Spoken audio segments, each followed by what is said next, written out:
और किसी भी तरह से जो है भौगोलिक कारण नहीं बनता है जो बिहार को विशेष राज्य की दर्जा दिया है। भारतीय जनता पार्टी के विधायक हैं, पार्टी की अधिकृत जो बातें आती है उसी बात को हम लोग मान्यता देते हैं। बीच वाली कोई बात को जो है हम लोग उतना न गंभीरता से लेते हैं न मान्यता देते हैं। देखिए, बिहार में आज के दिन में संगठित अपराधी गिरोह नहीं है।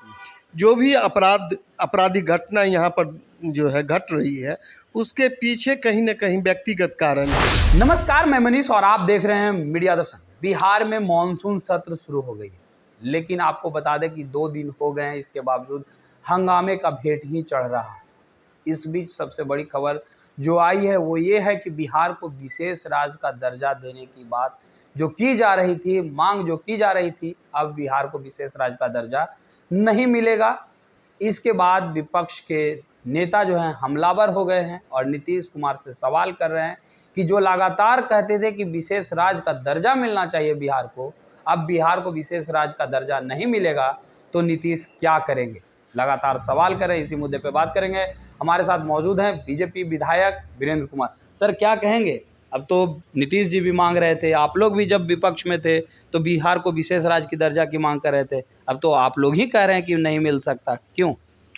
अब देखिए, विशेष राज्य की दर्जा का अर्थ होता है भौगोलिक कारण से मिलता है और किसी भी तरह से जो है भौगोलिक कारण नहीं बनता है जो बिहार को विशेष राज्य की दर्जा दिया जाए। हाँ, थोड़ा पिछड़ापन है तो उसके लिए जो है पैकेज मिल रहा है और मिला भी है और पैकेज के माध्यम से यहाँ पर जो है विकास की बात कही जा रही है। एक उदाहरण लेंगे, कोसी में जो है महाविविध का बाढ़ आई थी तो उस समय कोसी को जो है पैकेज दिया गया था, तो उसके लिए वहाँ पर नया संरचना खड़ा किया गया तो उस क्षेत्र में जो है बहुत काफ़ी विकास हुआ था। उसी तरह बिहार में जो है पैकेज अभी अभी देने की बात आई है और मिला भी है, तो विकास की जो रूपरेखा तय हो रही है।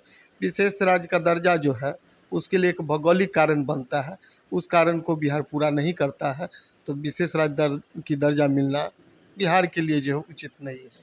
आप लोग विपक्ष में थे, कांग्रेस सत्ता में थी, उस वक्त भौगोलिक जो दिशा दशा जो है वो विपरीत थी क्या, कि आप लोग मांग लगातार कर रहे थे? आप लोग जब विपक्ष में थे तो लगातार बिहार को विशेष राज्य का दर्जा देना चाहिए, हस्ताक्षर अभियान आप लोगों ने शुरू किया, नीतीश कुमार के साथ मिलकर आप लोग लगातार आवाज़ को बुलंद किए, लालू यादव पर हमलावर हुए, लेकिन आज भौगोलिक दिशा की बात कर रहे हैं आप लोग। नहीं, सब दिन भौगोलिक कारण, भूगोल बदलता नहीं है। तो फिर आप लोग मांग क्यों कर रहे थे? कब की बात आप बता रहे हैं, बताइए ना। 10-12 के समय की। ऐसा नहीं, हस्ताक्षर अभियान शुरू किए, नीतीश कुमार ने किया, सुशील मोदी ने हस्ताक्षर किया। वो तो समय समय पर कार्यक्रम चलता है, वह कार्यक्रम एक हिस्सा था, लेकिन विशेष राज्य के लिए जो बात है वो अस्थायी बात है, इसमें कोई परिवर्तन नहीं होता। अभी अगर बात की जाए सदन में तो बिहार विधानसभा नेता प्रतिपक्ष तेजस्वी यादव जो हैं वो नहीं पहुंच रहे हैं। कहा जाता है कि विपक्ष जो होते हैं वो जनता की आवाज़ बनते हैं। कैसे देखते हैं इसे? सदन में तो वो हैं नहीं, आप लोग हैं, लेकिन सदन में विपक्ष के नेता ही गायब हैं। अब उनका नहीं पहुंचना उनका कारण बनता है, उस कारण का दोषी हम लोग नहीं हैं और इन कारणों का उत्तर जो आने वाले समय में जो है आम जनता विपक्ष के नेता को जो है बखूबी देने का काम जो है करेगी। आप लोग लगातार ये कह रहे हैं कि एनडीए में सब कुछ ठीक है, एनडीए बहुत अच्छे से कार्य कर रही है, एनडीए का घटक दलों का बैठक भी नीतीश कुमार ने किया था, लेकिन जीतन राम मांझी का 2 दिन पहले का एक बयान आया है। उन्होंने कृष्ण मेमोरियल हॉल में ये कहा है कि नीतीश कुमार जो हैं वो हमें समाप्त करना चाहते थे। नीतीश कुमार नहीं चाहते थे कि जीतन राम मांझी आगे बढ़े। नरेंद्र मोदी का आशीर्वाद मिला, सहयोग मिला, जिसके वजह से मैं केंद्र में मंत्री बना, मेरी पार्टी भी बच गई और अब हम सहयोग समिति के सदस्य भी हैं। लेकिन नीतीश कुमार पर तो हमलावर हैं, वो कह रहे हैं कि वो हमें बर्बाद करना चाहते थे। अब सहयोगी दल क्या बोलते हैं उनका विषय है, समझ गए। हम लोग भारतीय जनता पार्टी के कार्यकर्ता हैं, भारतीय जनता पार्टी के विधायक हैं, पार्टी की अधिकृत जो बातें आती है उसी बात को हम लोग मान्यता देते हैं। बीच वाली कोई बात को जो है हम लोग उतना न गंभीरता से लेते हैं न मान्यता देते हैं। क्या लगता है ये जो पैकेज मिल रही है इस बार बिहार को, वित्त मंत्री ने जो घोषणा की है, इसमें बहुत सारे ऐसे बातें हैं जिसके लेकर के बहुत लोग हमलावर हैं, कह रहे हैं कि ये बजट जो है बिल्कुल भी सही ढंग का बजट नहीं है। क्या कहेंगे इस पर?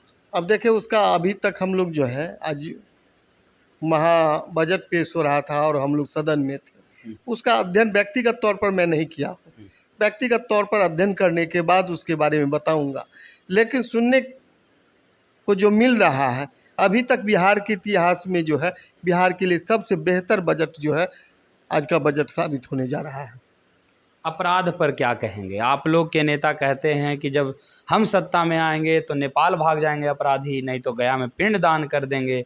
आज स्थिति ये आ गई है कि कुछ दिन पहले मुकेश सहनी के पिताजी की निर्मम हत्या कर दी गई, छपरा में ट्रिपल मर्डर का मामला सामने आया। ऐसे ही कई मामले जो हैं अपराध के सामने आ रहे हैं, लेकिन इसके बावजूद सरकार कह रही है कि सुशासन की सरकार है। हाई लेवल मीटिंग भी बिहार के मुख्यमंत्री नीतीश कुमार कर दिए हैं। अपराध को लेकर के क्या है बीजेपी की राय? देखिए, बिहार में आज के दिन में संगठित अपराधी गिरोह नहीं है। जो भी आपराधिक घटना यहाँ पर जो है घट रही है, उसके पीछे कहीं न कहीं व्यक्तिगत कारण है।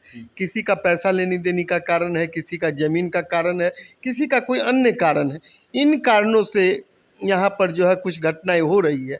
उस घटना पर भी जो है सरकार जो है अपराधी को पकड़ करके कानून के हवाले जो है दंडित करने का काम कर रही है। और अपराध में जो है उस तरह के जो है अपराध जो घटित हो रही है, उस पर भी धीरे धीरे जो है कमी दिखाई पड़ेगी, ऐसा दिख रहा है। तो ये थे हमारे साथ बीजेपी विधायक वीरेंद्र कुमार, जिन्होंने सीधे तौर पे कहा कि बिहार के इतिहास में पहली बार हुआ है कि ऐसा बजट जो बिहार के हित का ख्याल रखा गया है, ये पहली बार देखने को मिला। हाँ, बिहार को विशेष राज्य का दर्जा नहीं मिला है, लेकिन उसका कुछ भौगोलिक दिशा होता है जिसके वजह से बिहार को विशेष राज्य का दर्जा नहीं मिल सका। लेकिन विशेष पैकेज जो आज तक नहीं बिहार को मिला, वो बिहार के इतिहास में पहली बार इतना बेहतर बजट बिहार के लिए बना है। फिलहाल इस खबर में इतना ही। देखते रहें मीडिया दर्शन। धन्यवाद।